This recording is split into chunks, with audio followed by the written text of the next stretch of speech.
Manalangin po tayo.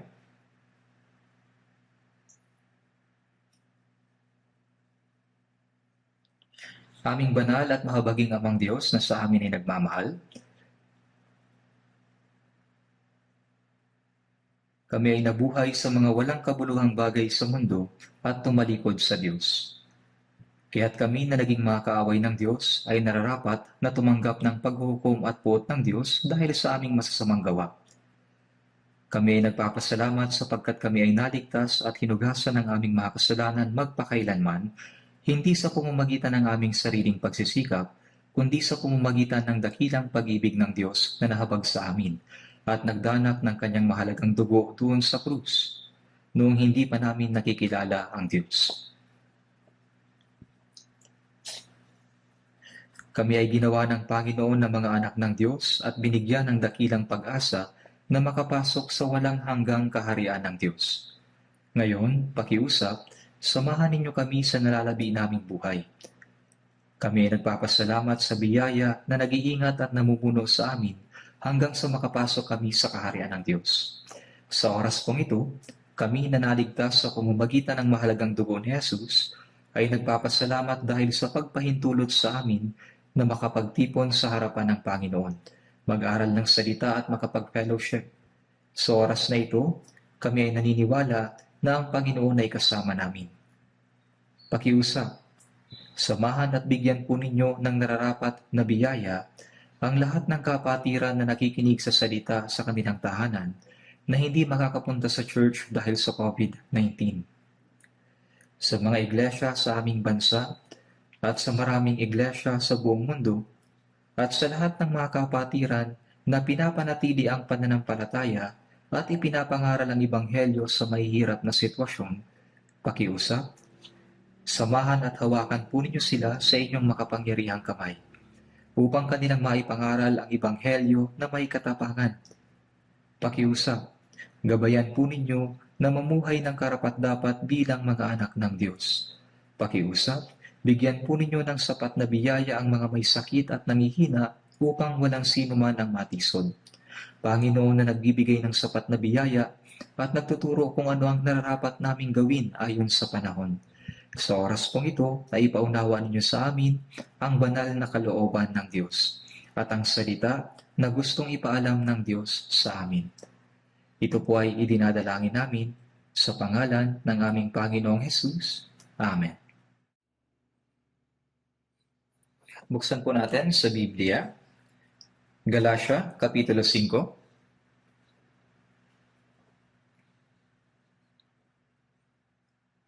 Galatia, Kapitulo 5.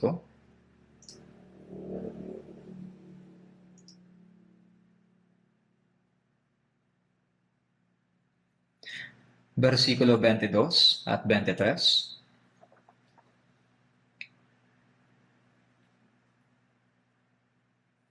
Babasahin ko po.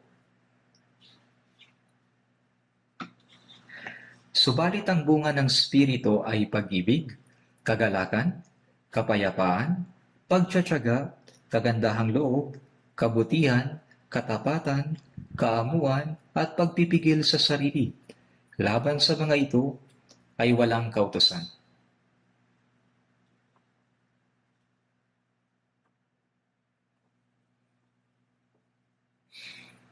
Ngayon po ay mukhang hindi magandang tingnan dahil sa napakaraming bakanting upuan. Hindi ko alam kung ano ang dahilan. Siguro ay dahil sa hinihigpitan natin ang bawat bilang sa bawat distrito. O kaya naman ay may iba pang dahilan. Sa tingin ko naman ay ayos lang na pumunta ang sino mang nagnanais na dumalo. Sobrang dami ng bakanteng upuan. Pinag-aaralan po natin tuwing linggo ang may pamagat na mapuno kayo ng Espiritu Santo. Tayo ay naligtas sa pamamagitan ng biyaya at nabubuhay din tayo sa pamamagitan ng biyaya at kapangyarihan ng banal na Espiritu. Ito ay utos na mapuno kayo ng Espiritu Santo. Ang ibig sabihin nito ay napupuno tayo ng salita ng Diyos. ng biyaya at kapangyarihan ng Diyos. At tayo ay tinatangay ng kamay ng Diyos. Napupuno ng salita ng Diyos, biyaya at kapangyarihan ng Diyos at tinatangay ng kamay ng Diyos.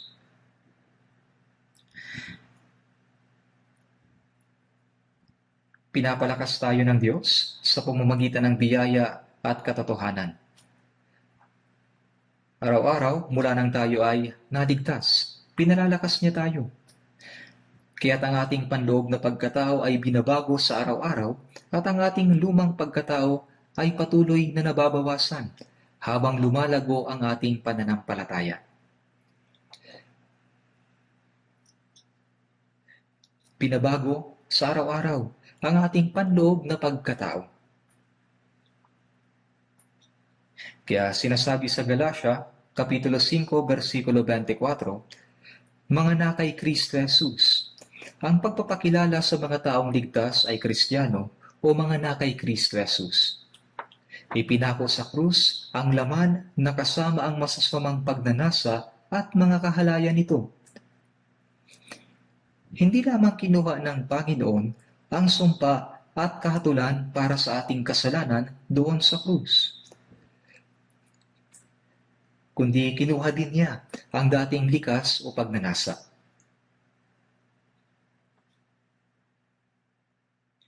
Ipinako niya ang pagnanasa at kahalayan ng laman. Sinasabi sa atin ng banal na Espiritu ang tungkol dito. Mabuti sana kung ang likas na kasamaan ay mawala na. Subalit ito ay nananatili pa rin. Kaya ang banal na Espiritu ay gumagawa upang kontrolin ang ating pagnanasa ng laman. Kaya kapag ang ating pananampalataya ay lalong lumalago, mayroon tayong lakas na mapagtagumpayan ang lumang likas at maaari tayong mamuhay ayon sa Espiritu bilang mga anak ng Diyos. Kaya ang isang tao na napupuno ng Espiritu at lumalago sa pananampalataya, ang siyang makakapamuhay alinsunod sa Espiritu. Ito ang kalooban at talagang nais ng Diyos para sa atin. Nais ng mga magulang na ang kanilang mga anak ay mabilis na lumaki sa pamamagitan ng pag-alis mula sa pagkabata at maging matured na tao sa personalidad. Hindi po ito nagagawa sa pamamagitan ng iilang panahon lamang. Ang paglaki ng ating katawan ay humihinto pagkatapos ng ilang panahon, titigil na. Ngunit ang pagbabago ng ating pagkatao ay nangangailangan ng buong buhay na paglago. Hindi ito nagagawa sa iilang panahon lamang. Ang ilang mga tao ay mabilis na lumalaki at ang iba ay masyadong mabagal.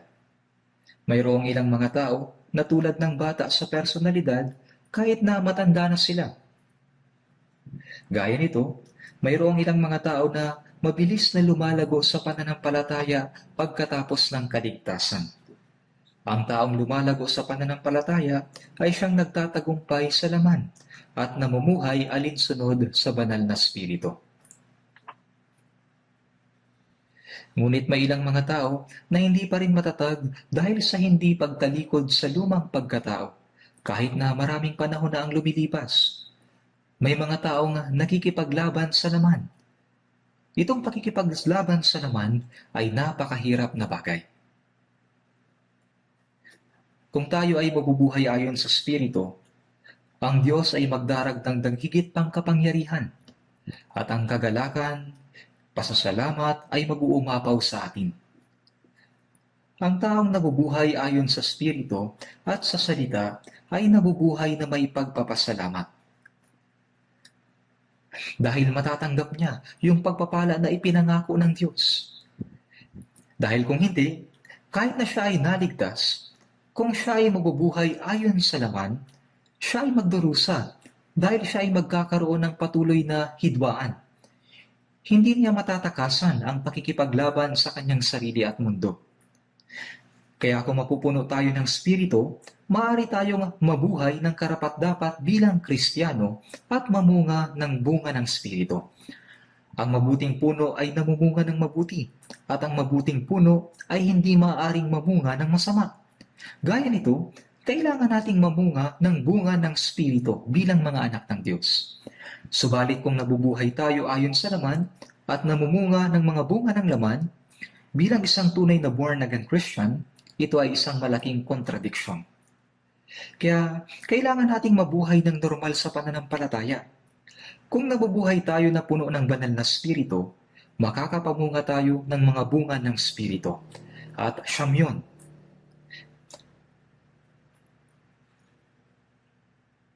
Dapat tayong magbunga ng siyam na bunga ng banal na Espiritu. Hindi mabuti kung namumunga tayo ng ilan at wala ang ibang bunga. Kaya aking patuloy na ipapangaral ang tungkol sa paksang ito, ang mga bunga ng banal na Espiritu. Aking naipangaral ang tungkol sa ibang mga bunga ng banal na Espiritu. Ang pag-ibig, kagalakan, kapayapaan, pagtsatsaga at kagandahang loob. Ngayon ay ipapangaral ko ang pang-anim na bunga, ang kabutihan. Ito ay konektado sa panglima, kagandahang loob. Ang kabutihan ay katangian ng Diyos, katangian ni Kristo. Sa mga awit 107 verse 1, magpasalamat kayo sa Panginoon sapagkat siya ay mabuti. Sapagkat magpakailanman ang kanyang tapat na pag-ibig ay nananatili. Sabi ng Diyos, ang Diyos ay mabuti at magandang loob. Ang kabutihan at kaawaan ay katangian ng walang hanggang Diyos. Kapag sa loob ay puno ng kaawaan, ang resulta sa labas ay kabutihan. Ang ibig sabihin ng kabutihan ay mabuti at makatuwiran. Sa Ingles ay goodness. Goodness sa English. Sa Genesis Kapitulo 1, nilikha ng Diyos ang liwanag at sinabi, nakita ng Diyos na ang liwanag ay mabuti. Sa pananaw ng Diyos, ang liwanag ay mabuti. Ang liwanag ay isang mabuti at matuwid na bagay. Ang matuwid ay mabuti, at ang masama ay masama. Ang mali ay masama, at lahat ng mga bagay na nalikha ng Diyos ay mabuti. Kaya nakita ng Diyos ang kanyang nilikha at iyon ay mabuti. Ang kahulugan ng mabuti ay kapareho ng matuwid. Ang kahulugan ng mabuti ay kapareho ng matuwid. Ang mga kinaawaan ng Diyos ay namumuhay ng normal sa pananampalataya kapag sila ay napupuno ng Espiritu Santo. Ang normal na buhay, pananampalataya, ay ang mapuno ng Espiritu Santo. Ang magkaroon ng pag-iisip ng Diyos at mamunga ng bunga ng Espiritu. Sa tapat na buhay pananampalataya, makakapamunga tayo ng kabutihan ng natural. Ang isa sa mga bunga ng Espiritu, kabutihan. Ang paggawa ng kabutihan ay resulta ng pagtanggap ng kabutihan ng Diyos. Kaya nga, ang kabutihan ay dapat na maipakita sa labas.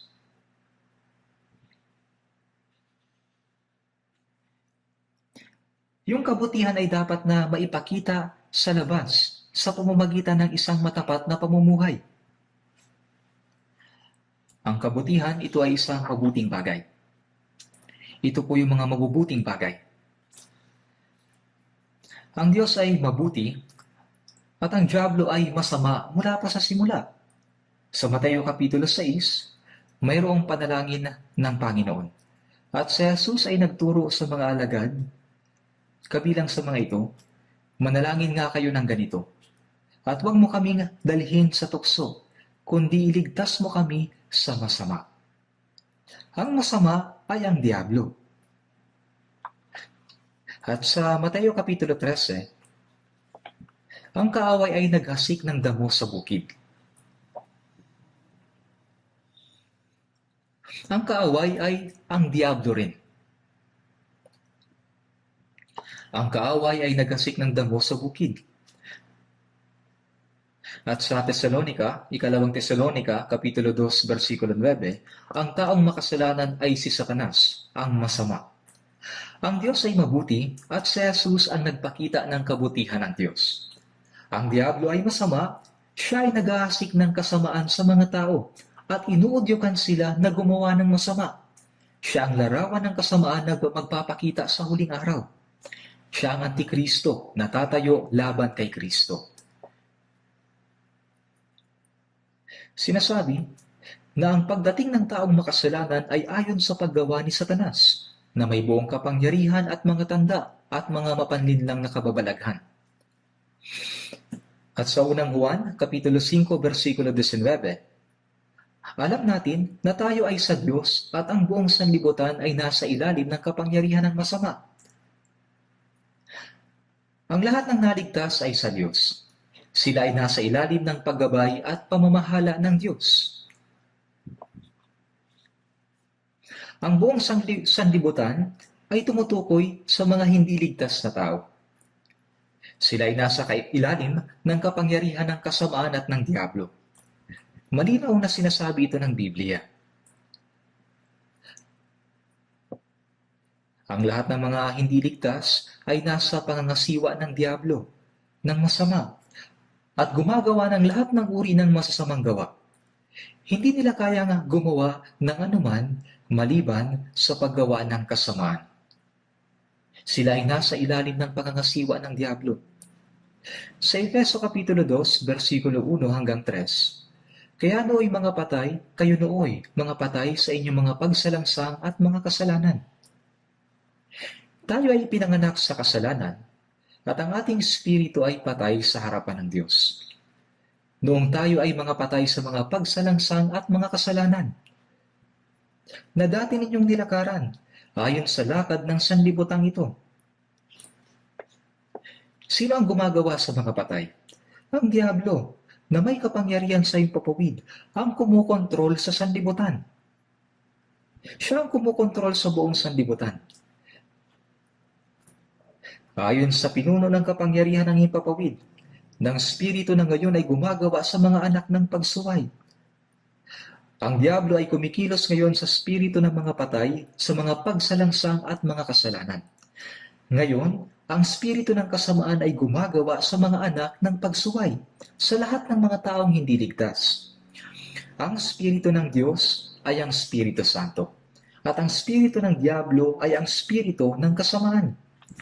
Ang spirito ng kasamaan ay gumagawa sa mga tao na hindi ligtas.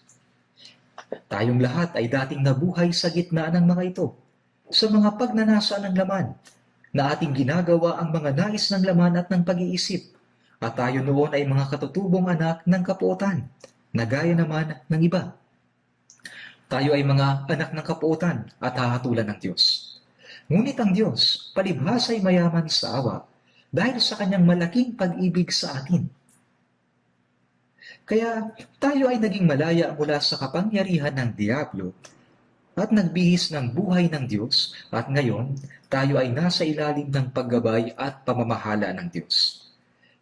Kaya ang Diyos ay nagpakita ng malinaw na katibayan na ang mga ligtas na tao ay sa Diyos, at ang mga hindi ligtas ay sa masama. Ito ang dahilan kung bakit ang mga hindi ligtas ay namumuhay sa likas na pagnanasa ng kasalanan, kung saan ang diablo ay kumikilos. Ang diablo ay patuloy na naglalagay ng kasamaan sa tao, upang sila ay mamuhay sa kasamaan, upang sila ay mamuhay sa kasalanan. Ginigising ng diablo ang kanilang masamang pag-iisip. At ano ang resulta nito? Sila ay namumunga ng bunga ng laman, mga bunga ng kasalanan. Sila ay namumunga ng bunga ng laman at bunga ng kasalanan. Bago ko sabihin ang tungkol sa mga bunga ng Espiritu Santo, tingnan muna natin sa Galatia, Kapitulo 5, versikulo 19 hanggang 21. Babasahin ko po ang mga salita ng Diyos mula versikulo 19. Ngayon ay hayag ang mga gawa ng laman. Ang mga ito ay pakikiapid, karumihan, kahalayan, pagsamba sa Diyos-Diyosan, pangkukulam, alitan, pagtatalo, paninibugho, pagkagalit, pagkamakasarili, pagkakabahabahagi, mga pagkakampi-kampi, pagkainggit, paglalasing, kalayawan, at mga katulad nito. Binabalaan ko kayo, gaya ng aking pagbabala noong una sa inyo, na ang mga gumagawa ng gayong mga bagay ay hindi magmamana ng kaharian ng Diyos. Narito po ang 15 uri ng mga kasalanan. At bilang karagdagan, mayroon pang maraming kasalanan na kahalintulad ng mga ito. Ang mga ito ay hindi magmamana ng kaharian ng Diyos dahil mayroong nakakatakot na pagkapuot at paghuhukom ang Diyos. Hindi sila makakapasok sa langit. Sila ay mahuhulog sa walang hanggang kaparusahan sa impyerno. Dito sila sabi ng malinaw ng Panginoon ang katotohanan tungkol sa kaibahan. At pagkatapos ng Galatia, mayroong Efeso. Tingnan po natin sa Efeso. Efeso, Kapitulo 5, versikulo 8.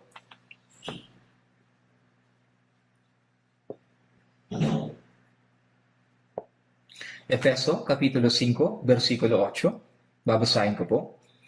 Sapagkat kayo ay dating kadiliman, subalit ngayon ay liwanag sa Panginoon. Lumakad kayong gaya ng mga anak ng liwanag. Sapagkat ang bunga ng liwanag ay nasa lahat ng mabuti, matuwid at katotohanan. Ang kayo'y dating ay nangangahulugan bago yung ating kaligtasan. Tayo rin ay dating nasa ilalim ng kapangyarihan ni Satanas. Kabilang tayo dati sa mga patay. Yun ay kadiliman. Ang kabaliktaran ng liwanag ay kadiliman. Ang Diyos ay liwanag at ang Diablo ay kadiliman. Sapagkat kayo ay dating kadiliman, subalit ngayon ay liwanag sa Panginoon. Ang mga naligtas ay naging mga anak ng liwanag. Dahil si Jesus ay ang liwanag ng buhay at nagbigay sa atin ng liwanag. Ngayon ay sinasabi, lumakad kayong gaya ng mga anak ng liwanag. Tayo ngayon ay dapat na lumakad sa liwanag. Sapagkat ang bunga ng liwanag ay nasa lahat ng mabuti, matuwid at katotohanan. Ang bunga ng liwanag ay lahat ng mabuti. Ito ay kapareho ng salitang bunga ng Espiritu Santo. Ang tatlong salitang ito, kabutihan, katuwiran, at katotohanan, ay may kaunting pagkakahalintulad.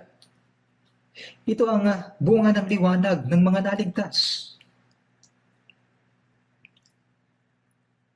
Ang kabutihan ay mabuti at ang katuwiran ay pagkamakatarungan, katapatan, at katotohanan. Hindi natin may iwasan na mamunga ng ganito bilang mga ligtas.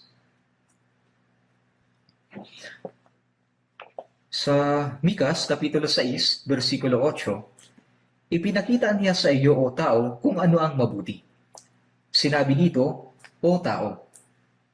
Ang mabuti ay ang salitang ibinigay sa mga taong naligtas dahil sa yung mga hindi ligtas ay hindi tumatanggap sa salita. Ang Panginoon ay nagpakita sa iyo, o tao, kung ano ang mabuti. Ang ginawa ng Diyos ay mabuti. At ano ang tinatakda ng Panginoon sa iyo, kundi ang gumawa na may katarungan at umibig sa kaawaan, at lumakad na may kapakumbabaan na kasama ng iyong Diyos. Ito ay ang paglakad kasama ng Diyos. Kaya ang isinasaalang-alang ng Diyos na mabuti ay ang paggawa ng katarungan. Ang paggawa ng katarungan ay ang paggawa ayon sa kalooban ng Diyos. Yung ipakita ang habag at pag-ibig ng Diyos. Yung paglakad sa pakumbabaan na kasama ng Diyos. Ito ang isinasaalang-alang ng Diyos na mabuti. Ibig sabihin ay dapat nating malaman kung ano ba ang isinasaalang-alang ng Diyos na mabuti at pagkatapos ay mamuhay sa ganoong mabuting kalooban. Ayon sa Kolosas Kapitulo 1, versikulo 10, upang kayo ay lumakad ng nararapat sa Panginoon na lubos na nakakalugod sa Kanya. Ang mga naligtas ay lumalakad na karapat-dapat sa Panginoon at namumunga sa bawat gawang mabuti at nagbibigay ng kasiyahan sa Diyos. Para magawa ito, kailangan nating mamunga sa lahat ng gawang mabuti.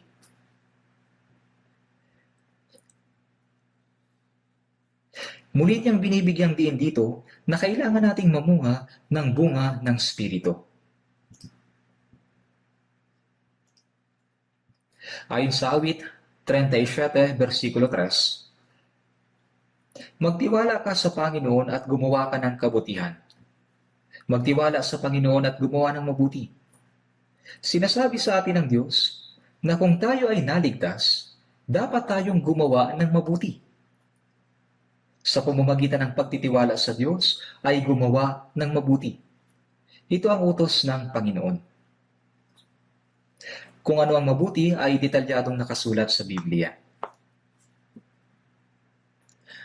Ayon sa Roma Kapitulo 12, versikulo 2, huwag ninyong tularan ang sanlibutan ito, kundi magbago kayo sa pamamagitan ng pagbabago sa inyong pag-iisip. Ang mga naligtas ay dapat na tularan ng Panginoon sa halip na gayahin ang masama at mapangalunyang salinlahing ito. Magbago sa pamamagitan ng pagbabago ng inyong pag-iisip. At pagkatapos ay upang mapatunayan ninyo kung alin ang mabuti, kasiyasiya at lubos na kalooban ng Diyos. Sa pamamagitan ng mga salitang ito ay alamin kung ano ang mabuti sa Diyos at kung ano ba ang kalugod-lugod sa Kanya. Yan ang dapat nating matutunan.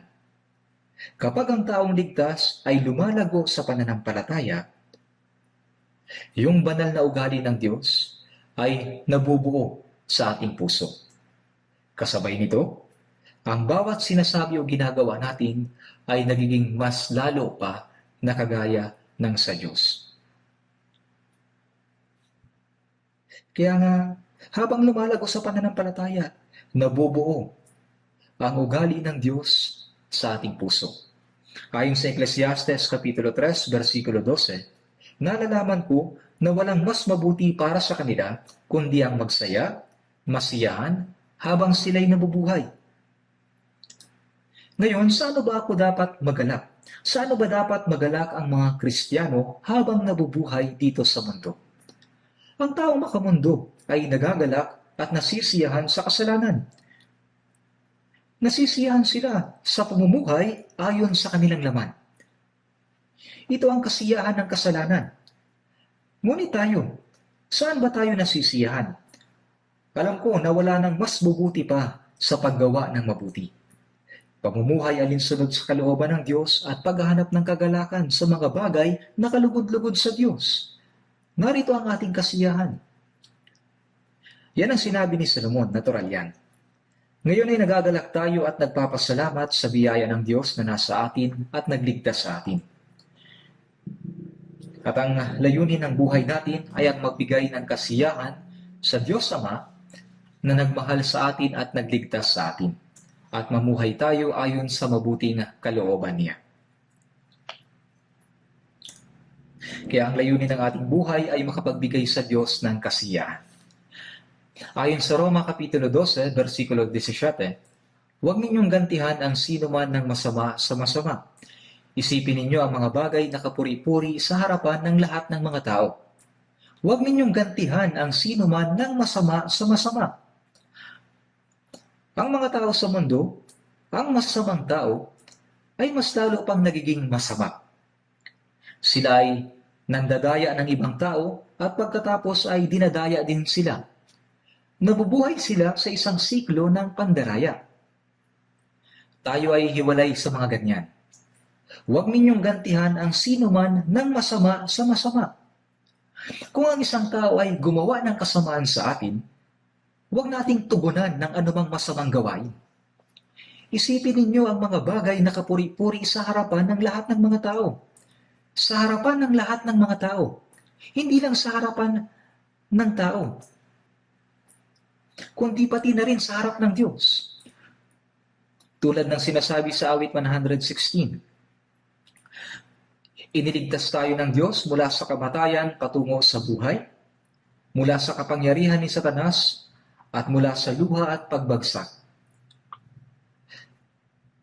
Ako ay lalakad sa harapan ng Panginoon sa lupain ng mga buhay. Noon ay hiwalay at malayo tayo sa Diyos. Ngayon ay lumalakad tayo sa harapan ng Diyos sa ating natitirang buhay, sa lupain ng mga buhay.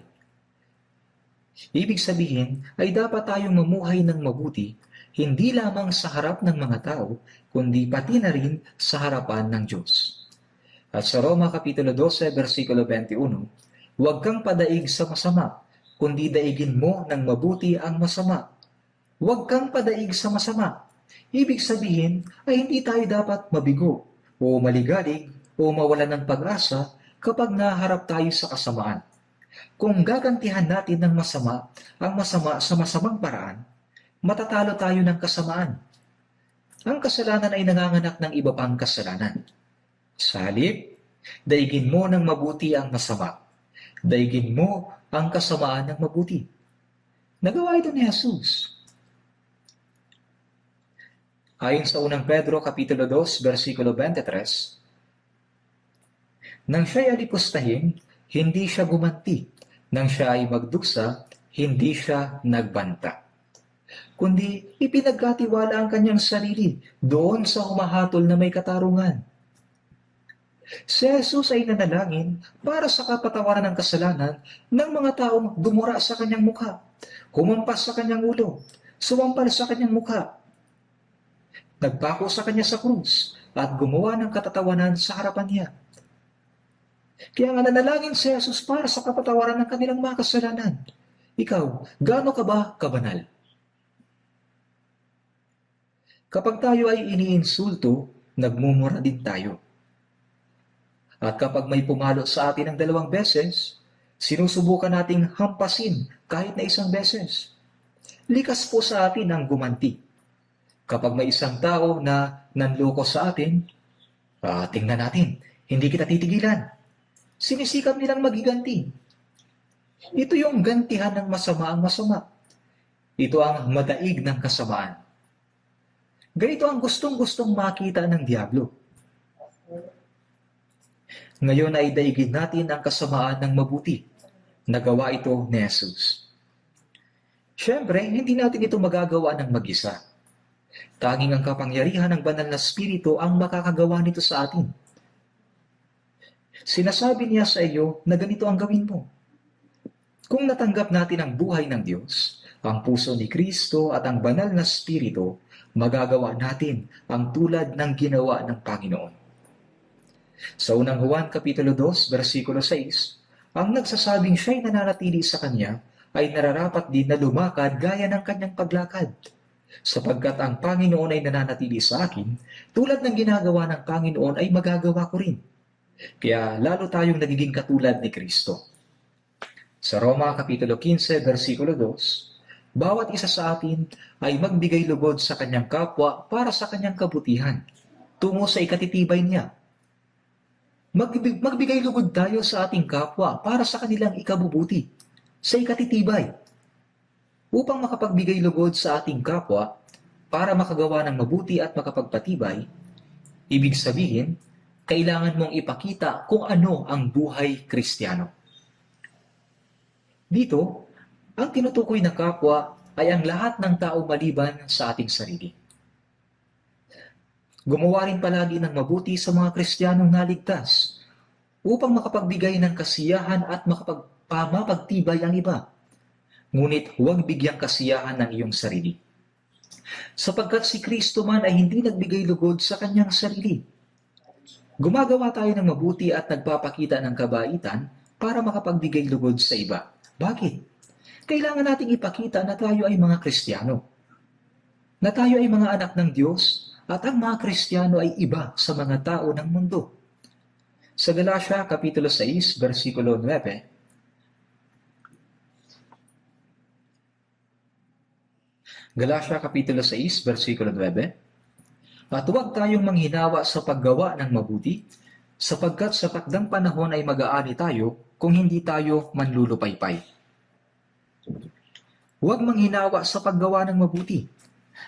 Kahit na gumagawa tayo ng mabuti, kapag hindi ito napapansin ng mga tao, nalulungkot tayo, nawawalan ng lakas at pinanghihinaan ng loob. Kailangan ko pa bang gawin ito? Kahit na pinapakitunguhan ko sila ng maganda ay binabaliwala pa rin nila ako. Tinatrato nila ako ng masama at minumura nila ako. Kailangan ko bang gawin ito na parang tanga hanggang sa huli? At pagkatapos ay ititigil na nila ang paggawa ng mabuti. Yan ay panghihina ng loob.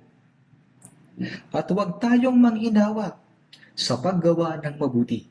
Sapagkat sa takdang panahon ay mag-aani tayo kung hindi tayo manlulupaypay. Kung hindi tayo manlulupaypay, ibig sabihin ay hanggang sa katapusan, hanggang sa dulo. Ang mabubuting gawa ay dapat na patuloy na ginagawa. Kung ginagawa mo lang ito kapag magaan sa pakiramdam mo, pero ititigil mo na kapag hindi na, kahit ang mga tao sa mundo ay kayang gawin yan. Hindi dapat gawin yan ng mga Kristiyano. Alam man ng iba o hindi, ginagawa natin ito sa harapan ng Diyos. Kung hindi ka mapapagod, mag-aani ka sa tamang panahon. Ito ay nangangahulugan na makukuha mo ang resulta. Hayaang maligtas ang iba. Sa takdang panahon, mag-aani ka ng mga bunga. Mag-aani ka ng mga bunga. Kaya't habang may pagkakataon, gumawa tayo ng mabuti sa lahat, lalo na sa kabilang sa sambahayan ng pananampalataya. Habang may pagkakataon tayo, may mga pagkakataon po tayo.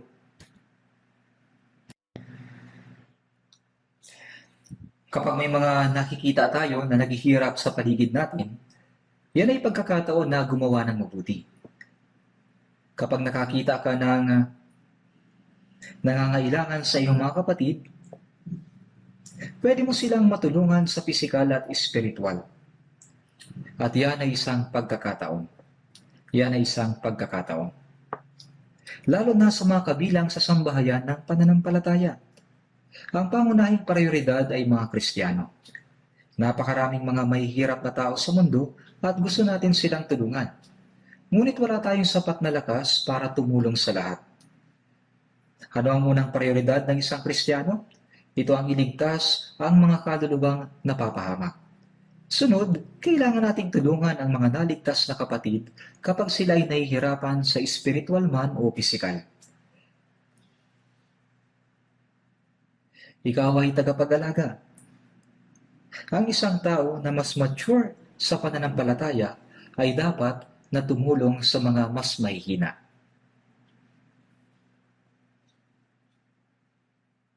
Kaya sinasabing lalong-lalo na sa mga kabilang sa sambahayan ng pananampalataya. Gumawa tayo ng mabuti. Dapat mong gawin ang mabubuting gawa. Mabuting gawa. Sinabi na mayroong 3 klase ng tao sa mundo.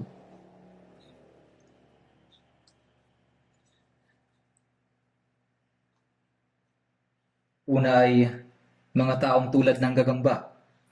Ang mga gagamba ay kumakain ng mga insekto na nabibitag sa kanilang sapot. May mga taong may hilig manloko, magsinungaling at gumawa ng mga pandaraya. Sa panahong ito, ang phishing gamit ang cellphone at iba pa, madalas ko rin itong maranasan. Ngayon ay madali ko na itong napapansin. Pero kung hindi ka maingat, ay pwede kang madaya. Isang araw, may tumawag at naisip ko, teka, kakaiba ito ah. Sinabi ko, scammer ka ba? Pagkatapos ay, minura niya ako at bago ibaba ang telepono, ay nagbitaw ng lahat ng uri ng mapangabusong pananalita. Hindi ko alam kung ilang tao ang kagaya nito. Napakatalino nila sa panlilinlang. Talagang madadaya ka kapag pinindot mo yung kanilang ipinadalang mensahe. Dapat maging alerto sa mga taong nanduloko sa iba. Sa mga araw na ito, Napakaraming tao ang napipinsala dahil sa pandaraya ng mga tao sa mobile phone o internet. May mga tao nga parang gagamba. Para silang gagamba. Ang sumunod ay mga tao na parang langgam. Ang mga langgam ay kumukuha ng kanilang sariling pagkain at namumuhay sa kanilang sarili. Mga taong hindi nakakapinsala sa iba, ngunit hindi nakapagbibigay ng kabutihan. Hindi nakakapinsala. Ayos lang siya kasi hindi siya nananakit ng sinuman. Kagaya ng langgam. At may mga tao na kagaya ng bubuyog. Alam ko kung gaano kasipag ang mga bubuyog. Alam ko dahil nagpalaki ako ng mga bubuyog. Napakasipag nila. Hindi sila nabubuhay ng matagal. Lalong-lalo na ang mga manggagawang bubuyog. Kumukuha sila ng pulot at ibinibigay sa mga tao. Sila ay nakakapagbigay ng kasiyahan sa atin. Ang isang taong katulad ng bubuyog ay isang tao na tumutulong sa iba mula sa kanyang mga kilita. Isang tao na nakapagbibigay ng kasiyahan sa iba. Alin sa tatlong uri ng tao ang dapat kang maging? Tayo ay kagaya ng mga bubuyog na makakatulong sa kapwa sa pamamagitan ng sipag at tiyaga. Ganyan ang puso ng isang Kristiyano. May isang bagay na napaka-importante sa unang Timoteo, Kapitulo 6, versikulo 18 at 19. Maglaan tayo ng ilang sandali upang malaman kung ano ang aking tinutukoy.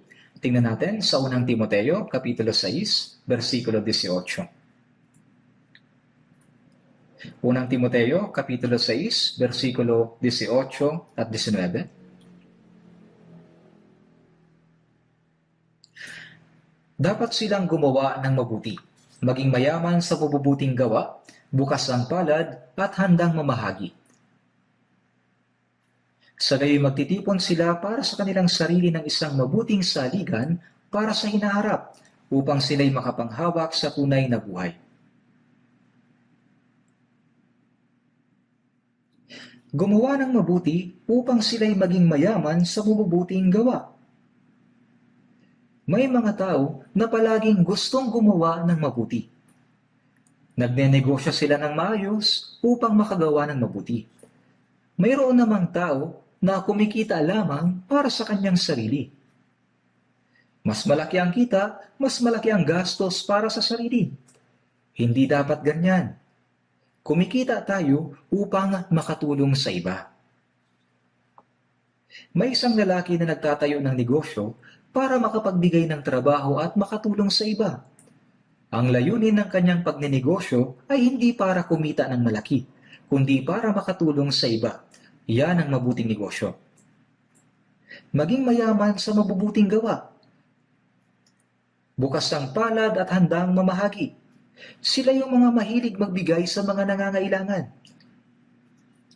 Mahilig lang tayong tumanggap, ngunit ayaw magbigay. Ito'y pagiging kuripot. Gusto nating tumanggap, ngunit kapag may pagkakataon na tayo na magbigay, ay nanginginig na ang ating mga kamay.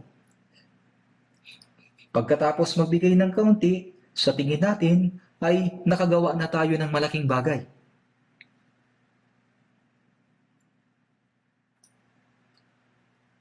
Hiniling niya kay Timoteo na turuan sila na maging bukas palad at palaging handang mamahagi. Na maging bukas palad at handang mamahagi. Ang mayaman sa sanlibutan ito ay atasan mo na huwag magmataas ni huwag umasa sa mga kayamanang hindi tiyak. Bakit ito kayamanang hindi tiyak? Ayon sa mga Kawikaan, Kapitulo 23, sapagkat biglang nagkakapakpak ang kayamanan. Lumilipad na gaya ng agila patungong kalangitan. Ito ay lumilipad na gaya ng agila.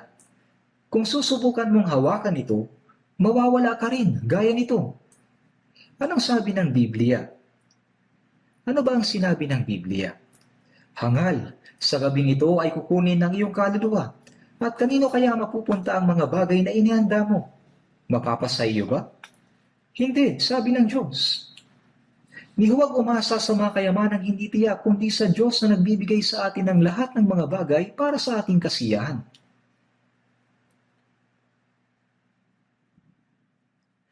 Kailangan nating mabuhay alinsunod sa kalooban ng Diyos at umasa sa Diyos na nagbibigay ng sagana sa lahat ng mga bagay. Mabuhay ng alinsunod sa kalooban ng Diyos at umasa sa Diyos na nagbibigay ng sagana sa lahat ng bagay. Kaya dapat silang gumawa ng mabuti, maging mayaman sa mabubuting gawa, bukas ang palad at handang mamahagi. Kapag nakakakita tayo ng kaawa-awang tao, ay nais nating tumulong at tinutulungan natin sila, di ba? Sa gayoy magtitipon sila para sa kanilang sarili ng isang mabuting saligan para sa hinaharap. Mukhang ito ay para sa iba, pero sa katunayan ito ay para sa iyong sarili. At alalahanin ang mga salita ng Panginoong Hesus na siya mismo ang nagsabi, higit na mapalad ang magbigay kaysa tumanggap. Ayon sa mga Gawa Kapitulo 20, sinabi ni Apostol Pablo, sabi ng Panginoon, ang tumatanggap ay may kagalakan, ngunit ang nagbibigay ay mayroong pagpapala. Bakit? Kasi ibabalik ito ng Diyos. Ang tumatanggap ay hindi magkakaroon ng pagpapala, kundi kasiyahan lamang. Sa gayoy nagtitipon sila para sa kanilang sarili. Ito ay para sa kanila din. Isang mabuting saligan para sa hinaharap upang sila'y makapanghawak sa tunay na buhay. Pupunan ng Diyos ng higit na mabuti, mga bagay na spiritual at walang hanggan, gagantihan ng Diyos ang lahat ng mga bagay sa hinaharap. Pagpapalain siya ng Diyos. Hindi lamang siya, kundi pati na din ang kanyang mga inapo, kung gumawa sila ng maraming mabubuting bagay. Ang kayamanan na mayroon tayo, alam ninyo, ang kayamanan, ito ay ibinigay ng Diyos. Ibinigay ito sa atin ng Diyos upang makagawa tayo ng mabubuting bagay mula rito. Ngunit, kung kukunin mo ito at hindi mo gagamitin ng mahalaga o gagamitin mo ito ng hindi tama, ikaw ay mananagot sa harapan ng Diyos. Sigurado ako tungkol dito. Ano ba ang pag-aari ko? Binili ni Jesus ang aking buhay, ang aking spirito, aking oras, kabataan, katawan, ang lahat ng bagay na mayroon ako ay binili niya ng kanyang mahalagang dugo. Sapagkat kayo ay binili sa isang halaga. Walang sa akin. Dahil dito ay dahil lahat ng ito ay pag-aari ng Panginoon. Kailangan natin itong gamitin ayon sa gusto ng Diyos. Kailangan natin kumita ng masigasig. Mahalaga ito, ngunit sa Efeso Kapitulo 4, ang nagnanakaw ay huwag nang magnakaw pa, kundi magtrabaho at gumawa siya sa pamamagitan ng kanyang sariling mga kamay ng mabuting bagay, upang siya ay may maibahagi sa nangangailangan.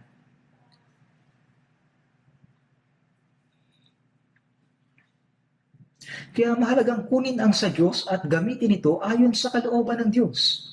Mahirap kumita ng pera, pero mas mahirap ang gumastos ng maayos. Kung kikita ka ng maraming pera at gugugulin mo ito sa isang bagay na hindi naman karapat-dapat, sayang lang ang pagod. Ibig sabihin, yun ay para lang sa pagkain ng iyong pamilya upang mabuhay kayo ng maayos. Ganun ba? Yan lang ba ang layunin ng pagsisikap mo?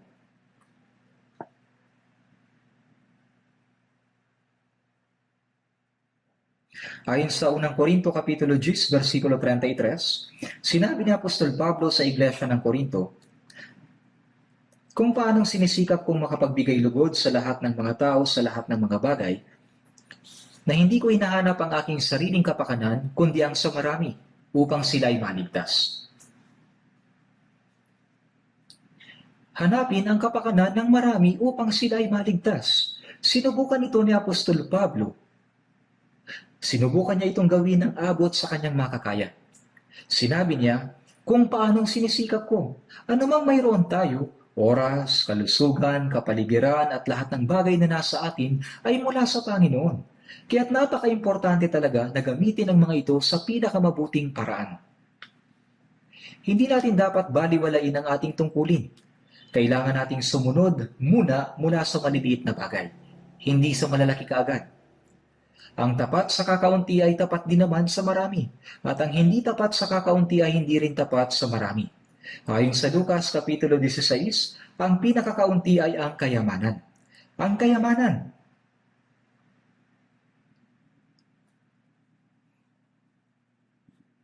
Ayon sa mga Kawikaan, Kapitulo 3, versikulo 27, huwag mong ipagkait ang mabuti sa kinauukulan kapag ito ay nasa kapangyarihang gawin ng iyong kamay.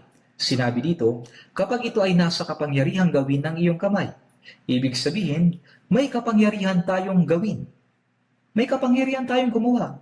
Kahit na gusto nating gumawa, ngunit kung wala tayong lakas, hindi natin ito magagawa. Ayon sa Biblia, ang mga taga-Macedonia, ang kanilang labis na kahirapan ay sumasagana sa kayamanan ng kanilang kagandahang loob. Sinabi ng Biblia na hindi lamang sila may kusang loob na aktibong tumulong sa mga may hirap na banal sa Jerusalem, kundi higit pa sa kanilang makakaya. Sinabi rin na ibinigay muna nila una ang kanilang sarili sa Diyos, bago nila ibinigay ang kanilang kayamanan.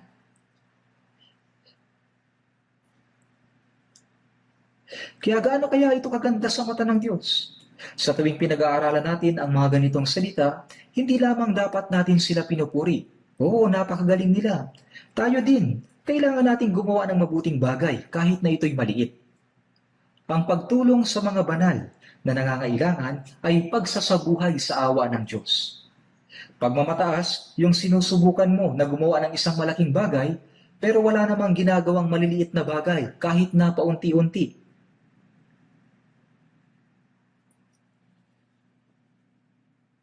Ayon sa mga gawa, Kapitulo 14, versikulo 17, maging ang Diyos ay gumawa ng mabubuting bagay sa mga tao. Mga gawa, 14:17, gayunman ay hindi niya hinayaang mawalan siya ng saksi sa paggawa ng mabuti na nagbibigay sa inyo ng ulan mula sa langit at ng masasaganang panahon at pinupuno kayo ng pagkain ang inyong mga puso ng kagalakan. Ang Diyos ay nagbigay sa mga tao ng ulan mula sa langit. Tulad ng sinabi ni Jesus, pinasisikat niya ang araw sa masasama at sa mabubuti at nagbibigay ng mabubuting bagay na pinupuno ang ating mga puso ng pagkain at kagalakan. Hindi kayang ipaliwanag sa salita ang kabutihang ginawa ng Diyos sa mga tao. Ang kanyang kabutihan ay hindi kayang maipaliwanag sa salita. Ang Diyos ay mabuti, kaya't gumagawa siya ng mabubuting bagay. Mula sa mga mabubuting bagay na ginawa niya sa atin, wala nang mas hihigit pa sa pagmamahal at pagdiligtas sa mga makasalanan upang maging mga anak ng Diyos at ibigay ang kaharian ng Diyos bilang pamana. Ito ay awa ng Diyos. Awa ng Diyos na iligtas ang makasalanang patungo sa impyerno at dalhin sa langit. Tunay na siya ay napakabuti. Ayon sa Roma Kapitulo 12, versikulo 13, Roma 12:13, magbigay sa mga pangangailangan ng mga banal at magmagandang loob sa mga dayuhan. Pangangailangan ng mga banal. Ibig sabihin, anumang kulang sa kanila ay ibigay sa kanila. At ang sabi, magmagandang loob. Tanggapin ang mga dayuhan. Noong panahon ng sinaunang iglesia, may mga tao na naglakbay bilang mga dayuhan upang maipangaral ang Ebanghelyo. Mayroong mga dayuhan na nasa gitna ng karukhaan at kahirapan. Kahit sa Korea noong una, nakakita ako ng mga aristokrata sa kabukiran. Sinalubong ko ang mga manlalakbay na dumaan, dinala sa bahay at nagbagandang loob sa kanila. Ayon sa Genesis Kapitulo 19, ang Diyos ay nagpadala ng 2 anghel sa lungsod ng Sodoma. Nagpakita sila kay Lot bilang mga tao doon sa lansangan. Nakita niya sila sa lansangan at naisip ni Lot, sila ay mga dayuhan. Kaya sabi niya sa kanila, mga Panginoon ko, hinihiling ko na kayo ay bumalik at tumuloy sa bahay ng inyong lingkod at magpalipas ng gabi, maghugas ng inyong paa. At sa madaling araw ay bumangon kayo at magpatuloy sa inyong paglakad. Ngunit kanilang sinabi, hindi sa lansangan kami magpapalipas ng buong magdamag. Sinabi niya, hindi, mapanganib kung dito kayo sa lansangan. Kaya dinala niya sila sa kanyang bahay. Nang makita ng mga kalalakihan ng Sodoma, sila ay lumapit sa kanyang bahay at sinabi, Saan naroon ang mga lalaking dumating sa iyo ng gabing ito? Ilabas mo sila sa amin upang makilala namin. Ibig sabihin ay hahalayin. Mga homosexual sila at alam ito ni Lot. Kaya sinabi niya sa kanila, hindi ko magagawa iyan sa mga dayuhan na dumating sa aking bahay. Sabi nila kay Lot, ikaw ay naparito at ibig mong maging hukom?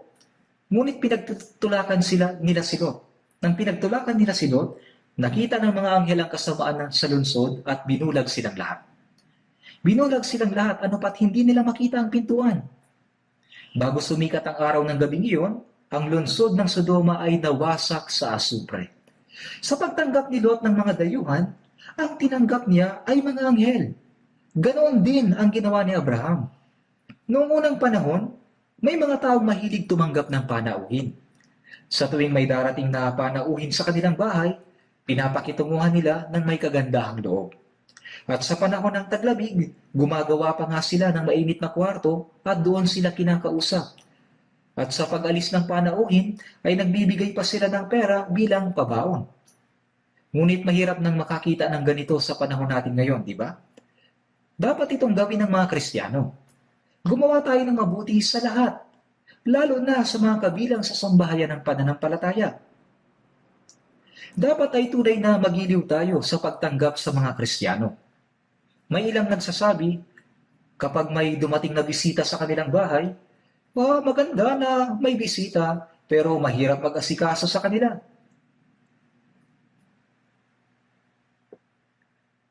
Kaya ang gusto niya ay umuwi na kaagad yung kanyang mga bisita.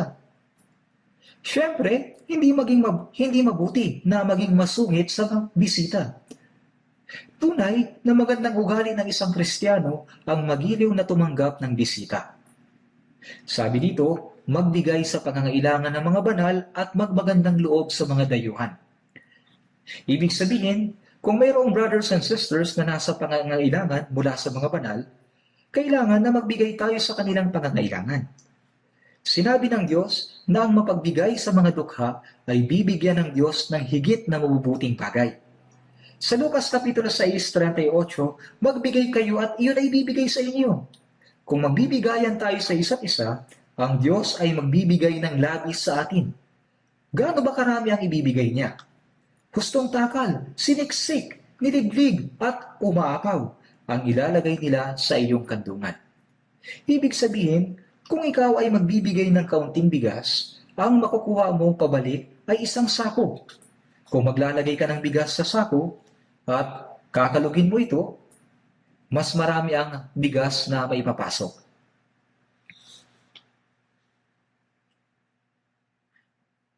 Siniksik, niliglig at umaapaw. Ito ay ilalagay nila sa iyong kandungan. Ang Diyos ang magbibigay sa atin. Kung naniniwala ka sa salitang ito at gagawin mo ito, tatanggap ka ng regalo. Ito ay pangako ng Diyos. Ang Panginoon ay mapagbigay. Hindi tayo tumatanggap kasi ayaw nating sumunod. Sa Kawikaan Kapitulo 11, versikulo 24 at 25, may taong nagbibigay ng masagana at lalo pang yumayaman, may nagkakait ng dapat ibigay, ngunit naghihirap lamang. Ang taong mapagbigay ay payayamanin, at siyang nagdidilig ay didiligin din. Ito ay pangako. Sa tingin mo ba ay maghihirap ka kung magbibigay ka ng sagana? Hindi. May taong nagbibigay ng sagana at lalo pang yumayaman. Ang Diyos ang nagpapasagana sa Kanya. At may nagkakait ng dapat ibigay, ngunit naghihirap lamang. Bakit? Kung ang ligtas na tao ay kuripot, gugugulin ng Diyos ang kanyang pera sa mga bagay na hindi kailangan. May ilang tao na nauubos ito dahil sa mga bayarin sa ospital. May ilan na nawawala ang lahat dahil sa mga scammers. May ilang tao na nakakagawa ng maling bagay at nasasayang ang lahat. May taong nagbibigay ng masagana at lalo pang yumayaman. May nagkakait ng dapat ibigay, ngunit naghihirap lamang. Yaong mga tumutulong sa iba, ang Diyos ang tutulong sa kanila. At yaong nagpapayaman sa iba, payayamanin din sila ng Diyos. Ngayon, ito ay kamangha-mangha. Sa katunayan, kung pinapaniwalaan at ginagawa mo ito, pagpapalain ka. Hindi natin dapat isipin na nabubuhay tayo dahil sa ating sariling sikap. Wala tayong magagawa kung wala ang pagpapala ng Diyos. Kung may gagawin tayong mali, kukunin ng Diyos ang lahat ng meron tayo. Nakakita na ako ng maraming ganitong kaso. May isang tao na kumikita ng malaking pera mula sa kanyang negosyo at alam ko kung gaano siya karamot. Sa isang iglap, lahat ng kanyang yaman ay biglang nawala. Kahit ang kanyang bahay ay nawala rin dahil sa karanasang iyon, natauhan siya. Sa 2 Korinto, Kapitulo 9. 2 Korinto, Kapitulo 9. Versikulo 8 at 9. 2 Korinto, Kapitulo 9, versikulo 8 at 9. Babasahin ko po. At kaya ng Diyos na pasaganahin ang lahat ng biyaya sa inyo, upang sa pagkakaroon ninyo ng sapat sa lahat ng bagay, ay palagi kayong sumagana sa bawat mabuting gawa. Gaya ng nasusulat, siya ay nagsabog, siya ay nagbigay sa mga dukha, ang kanyang katuwiran ay nananatili magpakailanman.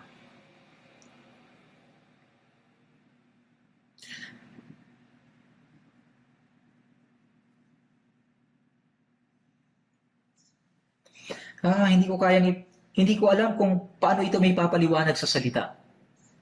At kaya ng Diyos na pasaganahin ang lahat ng biyaya sa inyo. Lahat ng biyaya. Ang biyayang ito ay hindi lamang tumutukoy sa mga spiritual na bagay. Ang ibigay sa katawan ng kanyang kailangan ay biyaya din, pagpapala din. Lahat ng ibinibigay ng Diyos ay biyaya. Bakit ito ibinibigay ng Diyos sa atin ng sagana? At kaya ng Diyos na pasaganahin ang lahat ng biyaya sa inyo upang sa pagkakaroon ninyo ng sapat sa lahat ng bagay ay palagi kayong sumagana sa bawat mabuting gawa. Upang sa pagkakaroon ninyo ng sapat sa lahat ng bagay ay palagi kayong sumagana sa bawat mabuting gawa. Sa lahat ng bagay ay palaging sumasagana sa bawat mabuting gawa. Para tayo makakagawa, upang magawa natin ay kailangan ibigay ng Diyos ang lahat ng kailangan natin. Ibig sabihin, sa mga gustong makagawa ng maraming mabubuting gawa, ang Diyos ay magbibigay sa kanila ng sagana upang magawa nila ito. Para magawa nila ito, ang Diyos ay magbibigay sa kanila ng sagana. Yung mga tao na gustong gumawa ng maraming mabubuting gawa, bibigyan sila ng Diyos ng sagana.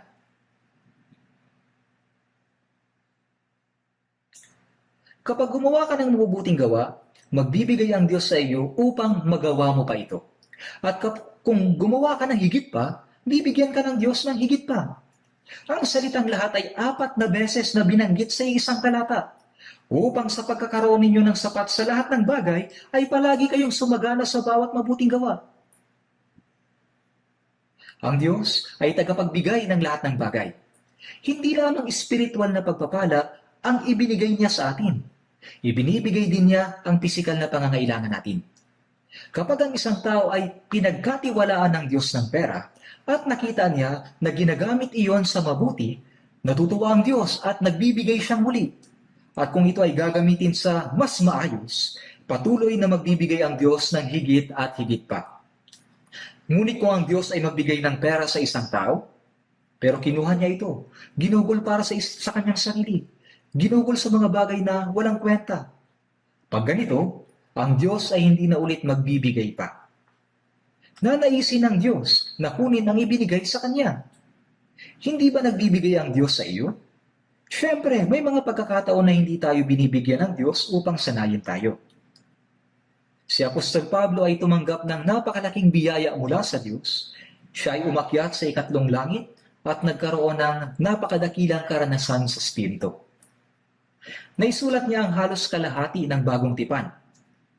Pero para huwag siyang magmataas ng labis, ay binigyan siya ng Diyos ng tinik sa laman. Ito ay isang sakit. Binigyan siya ng Diyos ng isang sakit. Kahit na hindi partikular na binanggit sa Biblia kung ano ang kanyang sakit, hinulaan ng maraming tao na ito ay isang sakit sa mata.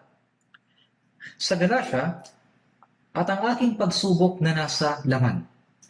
Alam niyo, karamihan sa mga tao ay hindi lumalapit sa mga taong may sakit o sa mga may mabahong amoy. Ngunit iba ang mga banal sa Galatia. Bagaman ang aking kalagayan ay naging isang pagsubok sa inyo, hindi ninyo ako hinamak o kinasuklaman, kundi tinanggap na gaya ng isang anghel ng Diyos, gaya ni Kristo Jesus, na kung maaari sana ay dinukit ninyo ang inyong mata at ibinigay sa akin. Dahil sa may problema sa mata si Pablo, handa ang mga banal na ibigay ang kanilang mata para sa kanya.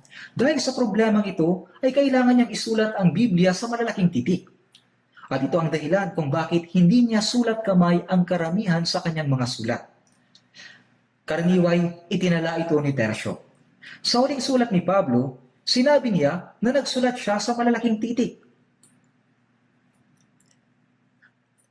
Yung tinik sa naman ay patuloy na nananakit sa kanya. Nanalangin siya tungkol sa Diyos ng 3 beses upang ito ay maalis. Pero sumagot ang Diyos, ang aking biyaya ay sapat na sa iyo. Kaya sinabi ni Pablo, alang-alang kay Kristo, ako'y nasisiyahan sa mga kahinaan, paglalait, kahirapan, pag-uusig, mga sakuna, sapagkat kapag ako ay mahina, ako ay malakas. Hindi pumayag ang Diyos upang ang kapangyarihan ng Diyos ay manatili sa Kanya. Kung magyayabang siya ng labis, ang kapangyarihan ng Diyos ay mawawala sa Kanya. Tandaan po ninyo ito, na ang kapangyarihan ng Diyos na nasa inyo ay pwedeng mawala kapag kayo ay maging mapagmataas. Kaya palagi ko itong binabanggit sa mga pastor's retreat. Kung ikaw ay mapagmataas o arogante, patay ka na mula sa araw na iyon. Noong si Saul na unang hari ng Israel ay mapagpakumbaba, ay ginawa siyang hari ng Diyos. Si Saul ay naging mabuting hari noong una, ngunit naging mapagmataas siya. Kaya ang diablo ay kumilos sa kanya at sinubukan niyang patayin si David. Subalit sa kabila ng lahat ng bagay, siya ang namatay. Kaya pakatandaan po ninyo ito, na kung kayo ay magmamataas, kayo ay mamamatay. Walang pinipili sa bagay na ito. Kaya nga, kinalugdan ni Pablo ang mga karamdaman, panlalait, pangangailangan, pag-uusig at kahirapan. Kapag ako ay mahina, ang kapangyarihan ng Diyos ay malakas. Tayo mga individual ay maaari ding makaranas ng ganito. Kadalasan kapag tayo ay gumagawa ng mabuti, hinahayaan tayo ng Diyos na makaranas ng ganito. Kapag binibigyan tayo ng Diyos ng mga pagdurusa, tanggapin natin. Kapag binibigyan niya tayo ng mga mas mahuhusay na pananalapi, subukan nating gamitin para sa kalooban ng Diyos. Sinabi ni Apostol Pablo, marunong akong magpakababa at marunong din akong magpakasagana. Natutunan ko pareho. Subalit kapag mayroon kang pera, subalit kapag mayroon kang kahirapan sa pananalapi, nag-aalala ka at negatibo mag-isip. Kapag mayroon ka namang sapat na pera, ginagastos mo sa mga maling gastusin at sinasarili. Kapag si Apostol Pablo ay nasa kahirapan, para sa kanya, ang Panginoon ay sapat na. Kapag mayroon siyang maraming pera, ginagastos niya ito para sa kalooban ng Diyos. Natutunan niya ang parehong bagay. Hindi tayo malaya mula sa damdamin o pera. At alam natin, at hindi rin natin kaya isang tabi ang tukso. Sa Kawikaan, Kapitulo 19, versikulo 17, ang mabait sa dukha ay sa Panginoon nagpapautang, at ang kanyang mabuting gawa sa kanya ay babayaran. Kapag naawa tayo sa dukha at tinulungan sila, nagpapahiram tayo sa Panginoon. Kapag nagpahiram tayo sa Diyos, ay may utang siya sa atin at babayaran niya tayo. Sa pagbayad niya ay pupurihin niya tayo. Nangako siya na babayaran niya ang mga ibinigay natin. Kung naniniwala ka, ay patuloy mong gagawin ang mga bagay na gusto ng Diyos. Kapag ginawa mo, ay magbibigay siya ng mas marami. At kapag ginawa mo ng higit pa, bibigyan ka ng higit at higit pa. Kung patuloy mong gagawin ay patuloy kang bibigyan. Kung naniniwala ka rito, ay magiging masaya at puno ng pasasalamat ang buhay mo. Pero hindi mo ginagawa kasi hindi ka naniniwala.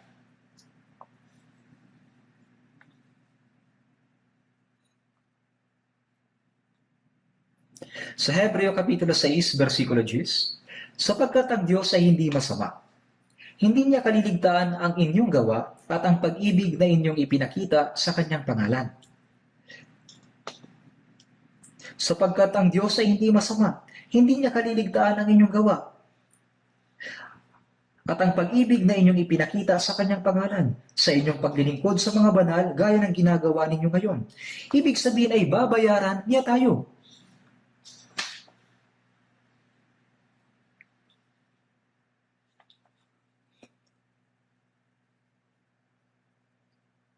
Gumagawa tayo ng mabubuting gawa sa pamamagitan ng lakas na nagmumula sa biyaya ng Diyos.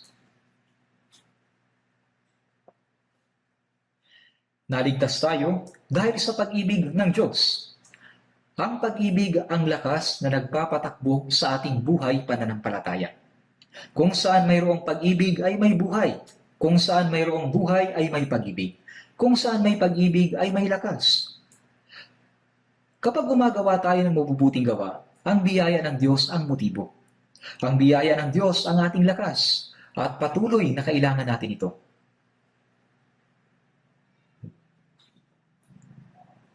Minsan ay naiisip ko, alam ninyo, ang kotse ay nangangailangan ng gasolina upang umandar at gumana. Gaano kaya kaganda kung automatikong pupunuin ng Diyos ang tangke ng gasolina sa tuwing mauubusan ito ng langis. Pero hindi niya ito gagawin. Kahit na hindi Diyos mismo ang maglagay ng gasolina, gagawa siya ng paraan upang may mailagay ako. Kung gagamitin ko ang kotse ayon sa kalooban ng Diyos, ang Diyos ang magbibigay ng panggastos para sa pagpapatakbo nito. At hindi siya titigil dito, kundi bibigyan niya tayo ng depende sa mabubuting gawa na ginagawa natin. Sa Hebreo Kapitulo 10, versikulo 24, at ating isaalang-alang kung paano gigisingin ang isa't isa sa pag-ibig at sa mabubuting gawa. Isaalang-alang kung paano gigisingin ang isa't isa. Tumingin ka sa paligid mo ngayon, tumingin ka sa katabi mo, sa harapan at likuran. Isaalang-alang mo ang pananampalataya at pisikal na buhay ng bawat isa sa kanila. Kung may makita ka na nahihirapan sa kanyang buhay pananampalataya, subukan mo siyang hawakan sa espiritual na paraan. O kung yung iba ay may pinansyal na problema, baka pwedeng makatulong ka sa kanya. Ibig sabihin ay isaalang-alang ang isa't isa. Kung paano gigisingin ang isa't isa sa pag-ibig at sa mabuting gawa. Hindi ito nangangahulugan na sasabihin mo lang na ibigin natin ang isa't isa. Gumawa tayo ng mabuti. Kundi magpakita ka muna ng halimbawa ng pag-ibig at mabubuting gawa. Kaya dapat nating isaalang-alang ang mga kapatiran, ang pananampalataya at pisikal na buhay ng isa't isa. Ito ay isa sa mabubuting gawa. Ang bunga ng kabutihan ay hahayaan kang magsakripisyo ng iyong kayamanan, puso at maging buhay para sa isang kapatid. Bakit? Dahil sa iniibig siya ng Panginoon, kaya siya ay iniibig ko rin. At kami ay mga bahagi ng katawan ni Kristo.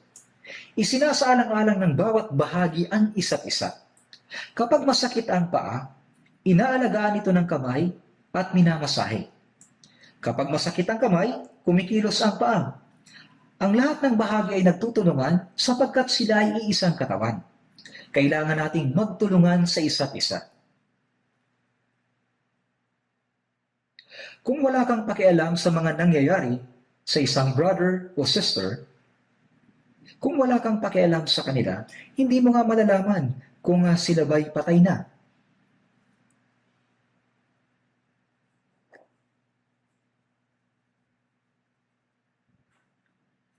Kaya kailangan nating isalang-alang ang isa't isa. Kung hindi natin ito gagawin, ay sino pa ang gagawa nito? Ang paggawa ng mabuti ay nakapagpapaligaya sa Diyos. Ito ang layunin ng Diyos kung bakit niya tayo iniligtas. Kapag gumagawa tayo ng mabuti, nalulugod ang Diyos. Kung titingnan natin sa Tito, Kapitulo 2, versikulo 14, sinabi dito, siya ang nagbigay ng kanyang sarili alang-alang sa atin, na nagbigay ng kanyang sarili hanggang sa kamatayan para sa atin, upang tayo ay matubos niya sa lahat ng mga kasamaan at pakalinisin para sa kanyang sarili ang sambahayang pag-aari niya na masigasig sa mabubuting gawa. Ang dahilan kung bakit namatay ang Panginoon para sa atin ay upang iligtas tayo at gawing dalisay araw-araw sa pamamagitan ng salita ng Diyos at Espiritu Santo, upang tayo ay maging sambahayang pag-aari niya na masigasig sa mabubuting gawa. Ibig sabihin ay iniligtas niya tayo upang gumawa ng mabuti. Ito ay isa pang layunin ng kaligtasan natin.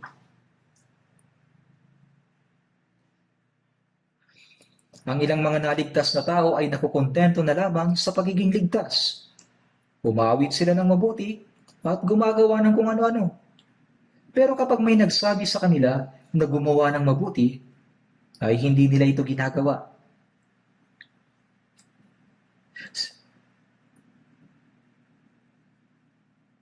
Sinasabi niya, okay lang na hindi gawin yan. Ang iniisip lang niya ay ang kanyang sarili. Siya na ganito mag-isip ay walang kasiyahan. Bakit? Dahil hindi ito kinalulugdan ng Diyos. At kung walang kagalakan, ang meron ay pagdurusa. Sa mundong ito ay may mga kahirapan at pagdurusa sa lahat ng bagay. Subalit hindi siya magkakaroon ng lakas na mapagtagumpayan ito. Kung siya ay nagtitiis lamang para sa kanyang sarili, nabubuhay at namamatay lamang para sa kanyang sarili, ito ay isang miserableng bagay, di po ba? Sa Hebreo 13:16, huwag ninyong kaliligtaan ang paggawa ng mabuti at ang pamamahagi, sapagkat ang Diyos ay nalulugod sa gayong mga handog. Sinabi dito na sa gayong mga handog ay lubos na nalulugod ang Diyos.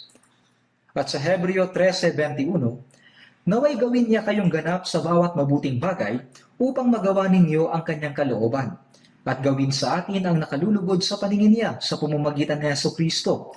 Gawin kayong ganap sa bawat mabuting bagay. Gawin kayong ganap sa bawat mabuting bagay. Ang dahilan kung bakit ginagawa tayong ganap ng Diyos sa pamamagitan ng kanyang salita at biyaya ay upang magawa natin ang kalooban ng Diyos. Sinabi niya na ginagawa niya ito upang maging ganap tayo sa paggawa ng mga bagay na kalugod-lugod sa Diyos. Hinahayaan ng Panginoon na maisakatuparan natin ang mga bagay na makapagbibigay ng kasiyahan sa Diyos, hanggang sa maging ganap at perpekto tayo sa pananampalataya.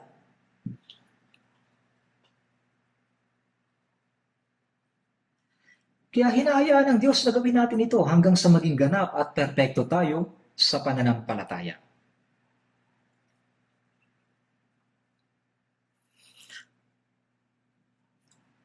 Sa ikalawang Timoteo, Kapitulo 3, versikulo 16, ang lahat ng mga kasulatan ay kinasihan ng Diyos at mapapakinabangan sa pagtuturo, sa pagsaway, pagtutuwid at sa pagsasanay sa katuwiran.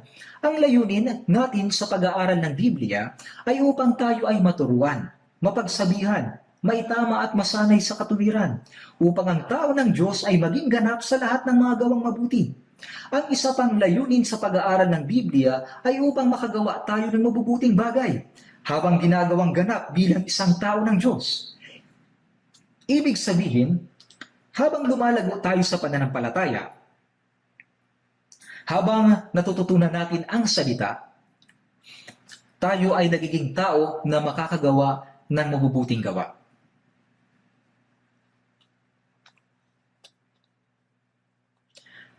At upang muli nating maipangaral ang Ebanghelyo, upang makapagligtas ng kaluluwa sa mga tao at maisakatuparan ang gawain ng Diyos sa kaligtasan, kailangan natin na gumawa ng mabuti.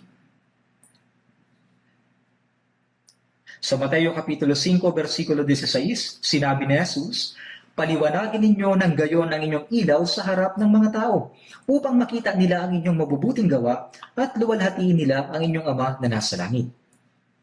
Kung natanggap natin ang ilaw ng Panginoon, kailangan nating ipakita ang ilaw na ito sa mga tao. Ang paliwanagin ng ilaw ay ang magpakita ng mabuting pamumuhay sa mga tao. Ito ang ilaw, na makita nila ang inyong mabubuting gawa at luwalhatiin ang inyong Ama na nasa langit. Sasabihin ng mga tao, "Oh, ang mga taong iyan ay tunay na mga anak ng Diyos. Ligtas talaga sila."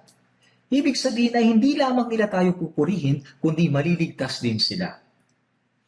Kaya sa halip na ipagyabang natin na tayo ay naipanganak ng muli at makakapunta sa langit, kailangan nating ipakita ang katuparan ng katotohanan ito sa buhay natin. Kung sinasabi lang natin na Kristiyano tayo, sasabihin ng mga tao, magagaling lang yan magsalita. Ibig sabihin ay wala silang makitang gawa. Ibig sabihin ay kasinungalingan. Sasabihin nila, magaling silang magsinungaling. Sa Lucas 16, versikulo 9, at sinasabi ko sa inyo, makipagkaibigan kayo para sa inyong mga sarili sa pamamagitan ng kayamanan ng kalikuan. Upang kung ito ay maubos na, ay kanilang tanggapin kayo sa mga walang hanggang tahanan. Ngayon, upang maipangaral ang Ebanghelyo, ay mayroon tayong mga material na bagay, di po ba? Tinatawag ito ng Panginoon na kayamanan ng kalikuan. Dahil sa mundong ito, ang mga bagay na hindi ginagamit para sa kalooban ng Diyos ay kayamanan ng kalikuan. Namuhay tayo sa ganoon. Subalit sinasabi ng Panginoon sa atin na makipagkaibigan kayo gamit ang mga ito. Si Jesus ay namatay upang maging kaibigan tayo. Sinabi niya na ibinigay niya ang kanyang buhay para sa kanyang kaibigan. Magkakaroon tayo ng kaibigan sa pamamagitan ng pagsasakripisyo sa ating kayamanan, oras, pera at iba pang bagay upang makagawa ng mga bagong kaibigan. Kaibigan na makakapasok sa langit. Sinabi sa Kawikaan 19, versikulo 6, marami ang naghahangad ng pagpapala ng taong may magandang loob, at ang bawat tao ay kaibigan na nagbibigay ng handog. Hindi tayo magkakaroon ng kaibigan sa pamamagitan ng salita lamang. Upang tayo ay makapag-evangelize ng tao, kailangan nating isakripisyo ang ating oras, mga material ng pag-aari, kalayaan at iba pang bagay. Kaya nga sinabi ng Panginoon, makipagkaibigan kayo para sa inyong mga sarili sa pamamagitan ng mga kayamanan ng kalikuan. At sasabihin ng Panginoon na ang inyong mga kaibigan ay pupunta sa Diyos at sasalubong sa iyo.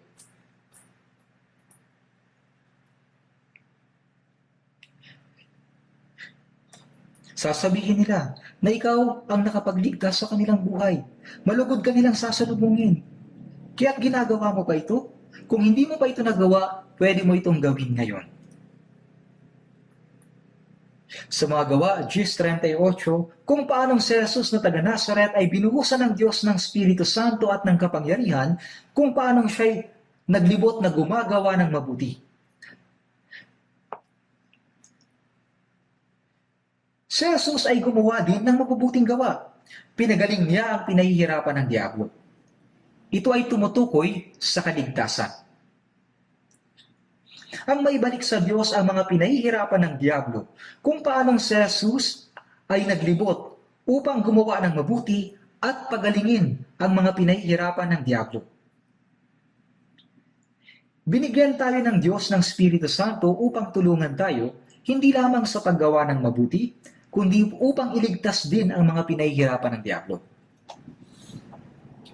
Ganito tayo ginagamit ng Diyos. Sa Filipos 1:6, ako'y panatag sa bagay na ito, na ang nagpasimula sa inyo ng mabuting gawa ay siyang magtatapos nito hanggang sa araw ni Jesucristo. Mula noong naligtas tayo, hindi lamang niya tayo iniligtas, kundi simula sa oras na iyon, ang Panginoon ay nagsimulang gumawa ng mabuting gawa. Siya ang nagsimula, at syempre, hindi lang ako ang nag-iisa.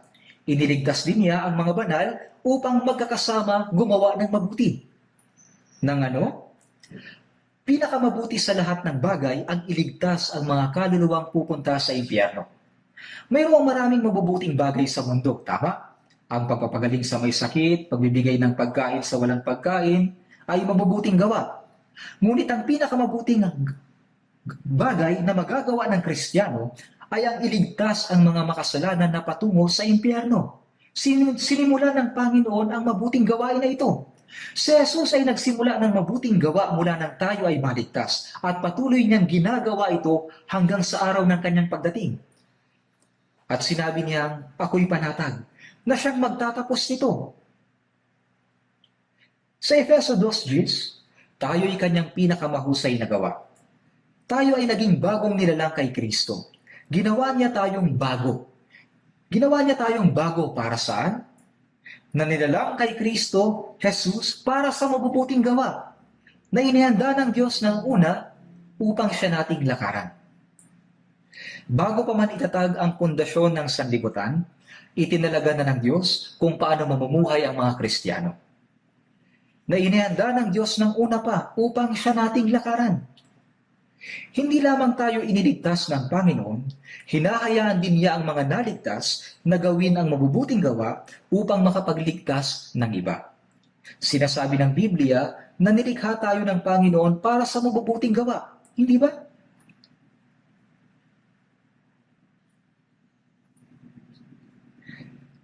Sinabi sa unang Pedro Kapitulo 2, versikulo 12, maging marangal ang inyong pag-uugali sa gitna ng mga hintil, upang kung magsalita sila ng laban sa inyo na para bang kayo'y gumagawa ng kasamaan, ay makita nila ang inyong mabubuting gawa at luwalhatiin nila ang Diyos sa araw ng pagdalaw. Sabi dito, sa gitna ng mga hintil. Ibig sabihin ay sa gitna ng mga hindi mananampalataya. Kapag tayong mga Kristiyano ay nagkakamali o nakakagawa ng kasalanan, pinapalaki ito ng mga hindi ligtas at pagkatapos ay sinasaway nila tayo. Kinukutya din nila at nililibak ang Diyos. Ganyan ba talaga ang mga tao ng Diyos? Ganito ang ginagawa nila kapag nakakagawa tayo ng kasalanan. Kaya sinabi sa unang Pedro, maging marangal ang inyong pag-uugali sa gitna ng mga hintil. Makita nila ang inyong mabubuting gawa. Ibig sabihin, ang dapat na masabi nila sa atin ay, nagkamali ako sa mga Kristiyano. Kaya hindi tayo dapat kakitaan ng kapintasan sa ating buhay. Sa ganito sila pwedeng maligtas.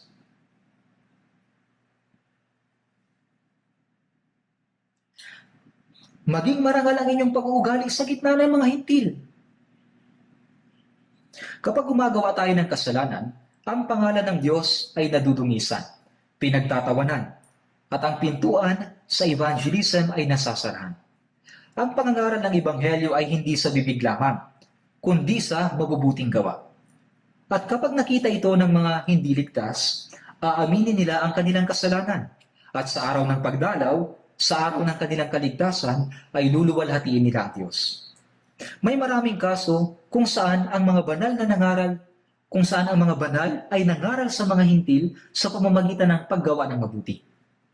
Sa ilang kaso, kapag may naligtas sa isang trabaho, halos lahat ng mga katrabaho ay naliligtas. Kapag ang isang tao ay naligtas, ang kanyang pamilya, mga kamag-anak, at mga kaibigan ay naliligtas. Bakit? Kasi nakita nila na ang buhay ng taong iyon ay nagbago at gusto nilang malaman ang dahilan. At isang bagay pa, hindi dapat kalimutan ng mga Kristiyano na magkakaroon ng paghuhukom para sa mabuti at masama. Sinabi ko na ito dati sa inyo. Ang mga naligtas ay wala ng kahatulan patungo sa pagkawasa. Pero mayroong paghatol kung paano sila namuhay mula ng araw na sila ay naligtas hanggang sa sila ay tumayo sa harap ng Panginoon.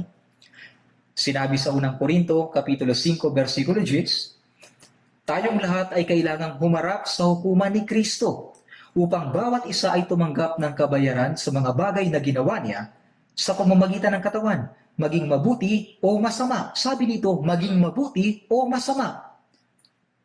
Iba ito sa mabuti o masama ng mundo. Ang pamumuhay ayon sa Espiritu ay mabuti. At ang pamumuhay sa laman ay masama. Ang pamumuhay ayon sa kalooban ng Diyos ay mabuti. At ang pamumuhay sa sariling kalooban ay masama. Ang pagsunod sa salita ng Diyos ay mabuti, at ang lahat ng pagsuway ay masama. Sa ganitong paraan tayo hatulan. Sa Santiago 4:17, sino mang nakakaalam ng paggawa ng mabuti pero hindi ginagawa, ito ay kasalanan sa kanya. Ano ang mabuti? Kahit na alam mo ang kalooban ng Diyos, pero kung walang pagsunod, kasalanan ito. Ang pagsuway ay kasalanan. Sa Roma 2:10, kapayapaan sa bawat gumagawa ng mabuti. Magkakaroon ng kaluwalhatian, karangalan at kapayapaan ang lahat ng gumagawa ng mabuti. Bilang isang Kristiyanong ipinanganak na muli, ang mga gumagawa ng kalooban ng Diyos ay may kaluwalhatian, karangalan at kapayapaan na ibibigay sa kanila ang Diyos. Ito ay pangako sa kasalukuyan at sa kabilang buhay. At sa Mateo 24:34 hanggang 39, pagkatapos ay sasabihin ng hari sa mga nasa kanyang kanan, "Hali kayo, pinagpala ng aking ama. Manahin ninyo ang kahariang inihanda para sa inyo mula sa pagkatatag ng sanlibutan. Sapagkat ako'y nagutom at binigyan ninyo ako ng pagkain. Ako'y nauhaw at binigyan ninyo ako ng inumin. Ako'y taga-ibang bayan at ako'y inyong pinatuloy. Ako'y nagkasakit at ako'y inyong dinalaw." Sa verse 40, sinabi ni Jesus, sasagot ang hari at sasabihin sa kanila, "Katotohanang sinasabi ko sa inyo, yamang ginawa ninyo ito sa pinakamaliit sa mga kapatid kong ito, ay sa akin ninyo ginawa." Ang ginawa mo sa kapatid ay ginawa mo sa akin. Sinabi niya na kaya niyang tulungan ang kapatid. Pero ang hindi pagtulong sa kanya ay hindi pagtulong sa Panginoon. Kailangan nating malaman kung gaano kahalaga ang paggawa ng mabuting gawain na ito. Sa Efeso 6, versikulo 8, yamang nalalaman na anumang mabuting bagay na gawin ng bawat tao, ito ay kanyang muling tatanggapin mula sa Panginoon, maging alipin o malaya. Mayroong pangako ang Diyos ngayon at sa kabilang buhay para sa mga Kristiyanong gumagawa ng mabuti sa Panginoon. Hindi natin ito dapat kalimutan. Ang kabutihan ay bunga ng Espiritu na dapat ipamunga ng mga Kristiyano. Kung mananalangin tayo para dito at susunod sa maliliit na bagay at gagawa ng mabubuting bagay, tutulungan tayo ng Diyos na gumawa ng mas malalaking bagay. Dapat tayong magsikap na mamunga ng mga bunga ng Espiritu. Yamang nalalaman natin na ang Diyos ang pumupuno sa atin sa lahat ng mga bagay upang makagawa tayo ng mas mabuti.